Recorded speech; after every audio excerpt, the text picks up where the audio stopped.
Գյուրջան Կասկադ, հասանելի բնակարաններ 65 ամիս մարման ժամկետով։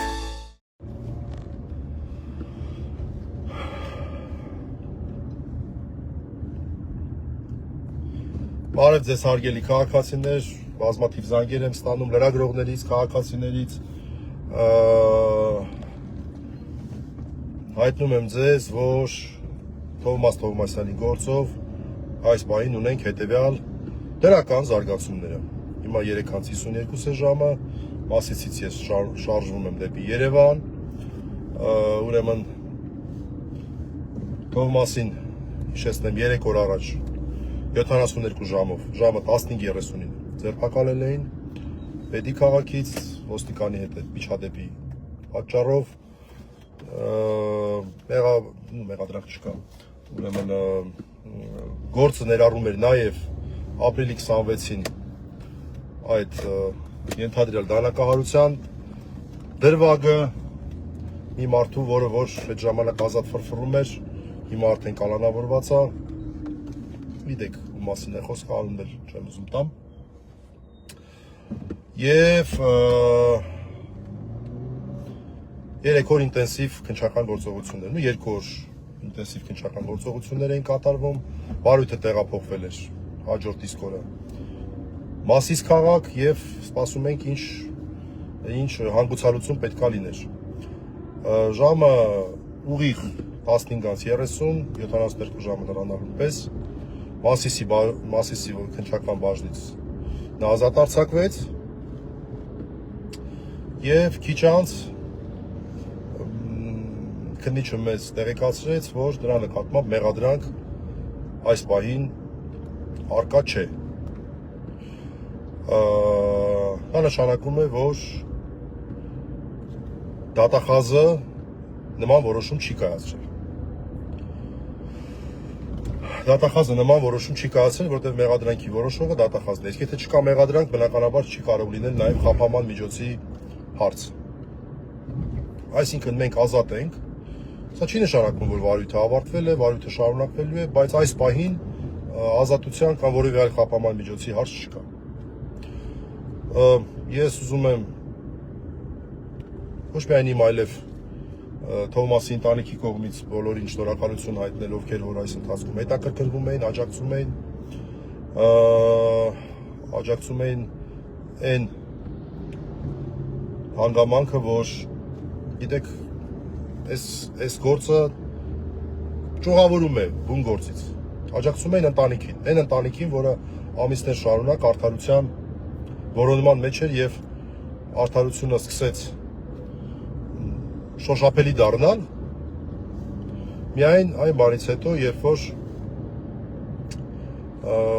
դա դարձավ հանրային լայն զանգվածների սեփականություն, այսօր ես տեղ էի գնացել Մալիշկա գյուղ, բարեկամ ծանոթ հարազատում տեսնում էի այդ հարցն էր տալի, բա ինչ ա լինելու, բա ոնց ա լինելու, ախր սենց ոնց կլինի, Թովմասի հարցը,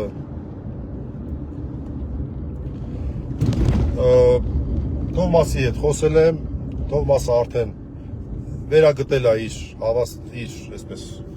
համեմատաբար իր հավասարակշռությունը, որ ասма թշնամուց չէի ցանկանա այդ հոգեկան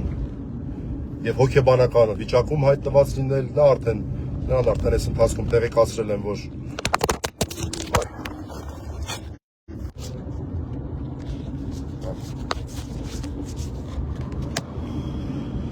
քննչականն էլ վարույթը շարունակելու է, մեզ անհրաժեշտության դեպքում հրավիրելու է, մենք էլ գնալու ենք, ինչպես բաց ենք եղել, ամբողջությամբ բաց ենք եղել մայիսի 6-ի էպիզոդի կապակցությամբ, ուրեմն մենք մեր մոտեցումը շարունակելու ենք, ապրիլի 26-ով նշեմ, որ ցուցմունք չենք տվել ընդհանրապես, թող քննությունը իրականացվի, որևէ խնդիր չկա, բայց մայիսի 6-ով մենք ամբողջությամբ բաց ասել ենք, այդ թվում բաներ ենք ասել, որոնք որ առաջին ճշմարտություն են, հիմա թող քննչականն էլ դատախազություններ գնահատեն, հիմա այս պայդրությամբ մենք ունենք նման որոշում, ես չգիտեմ դա քննչականն է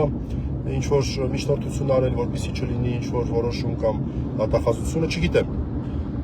Այս պայդրությամբ նորից ասեմ, մեղադրանք չի առաջադրվել եւ Թովմասը իր ընտանիքի անդամների, ընկերների, տիկնոջ հետ Մասիսից շարժվեց դեպի Վետի։ Շնորհակալ եմ այն բոլոր մարդկանց, ովքեր որ այս գործի մեջ էին։ Ուզում եմ հատուկ շնորհակալություն ասել Վեդի դպրոցի ղեկավարության ուսուցչական կազմին, որտեղ իրանց ջանքերով է այս ամեն ինչը ջրի սկսել դուրս գալ դեռ փետրվար ամսին, հետո անգործություն, հետո լրատվական, հետո Սյուզի Մադոյան եւ այլն։ Այդ մնացածը դուք տեղակ եք։ Այո, ընկերներին եմ ուզում շնորհակալություն ասեմ, չնայած հրապարակավ, չգիտեմ, որոնք որ տարբեր քննչական գործողություններ կատարելու համար ինգ իրավապաշտպաններից մեր Սերգեյ Հարությունյան, Վահան Հարությունյան, կարիք լիներ մյուս տղաներն էլ Հարազդատն ու Արսենը Կվյանային ամեն դեպքում ինձ օգնեցին, որպեսզի մենք արագ կարողանանք ապահովել փաստաբանների մասնակցություն տարբեր քննչական գործողություններում կապված ընտանիքի հետ։ Իսկ հալը կարող եմ ասել, եթե հարցեր լինեն, կարող եմ նրան տեսնեմ լրացուցիչ անդրադառնալ, այս պահին անցնում ենք մեր մյուս գործերին եւ ուշով հետևում ենք մայր գործի քննությանը, փորձում ենք, եթե անհրաժեշտություն լինի, այստեղ ամենակարևորը երեխաների ռեաբիլիտացիան է, ես ասացի կարծիքով, որ դա հնարավոր լինի արդյունավետ իրականացվել եւ նաեւ դաս լինի բոլորիս, որ ինչա պետք անել եւ ինչ պետք չի անել։ Աստված բոլորիս հետ հաջողություն։